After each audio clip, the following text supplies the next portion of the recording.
श्रीक्षेत्र में आरंभ होईछि श्रीजीव अनवसर नीति। अत्यधिक स्नान पर जोर में पड़ती श्रीजीव। खाली पड़ी रत्न सिंहासन।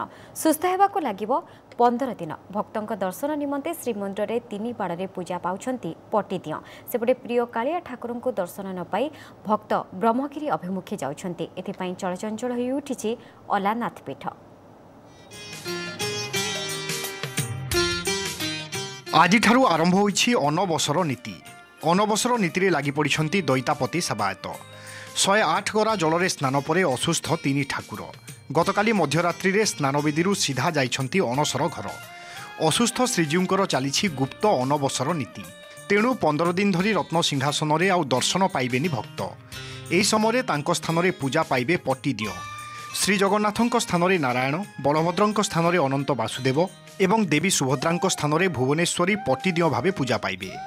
गतकाली राति रे चित्रकर सेवायतों घरू एही पटिदिय मानंकु श्रीमंदिर को अणा जाइछि।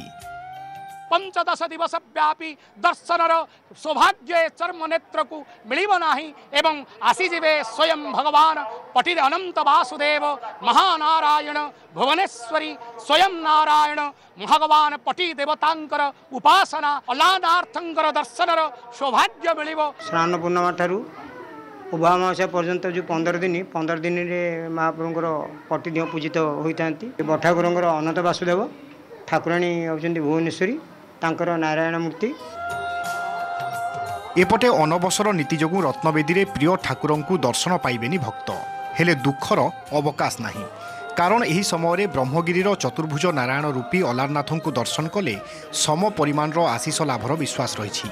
एथिपाई चलचंचल होई उठिछि अलारनाथ पीठ। व्यवस्थित दर्शन सांगकु श्रृंखलित नीतिकांति उपरे मंदिर एवं जिला प्रशासन पक्षरु व्यापक व्यवस्था होईछि। आमर महाप्रभु अलारनाथंकर अनवसर दर्शन पे नीतिकांति सब स्थिर करा जायछि। मध्याह्न धूप पर सर्वसाधारण दर्शन संध्या 6टा जांगे चलिबो। पुरीरू मधुसूदन मिश्रंक सह ब्रह्मगिरीरू रविनारायण पुजारींक रिपोर्ट, ओटीवी।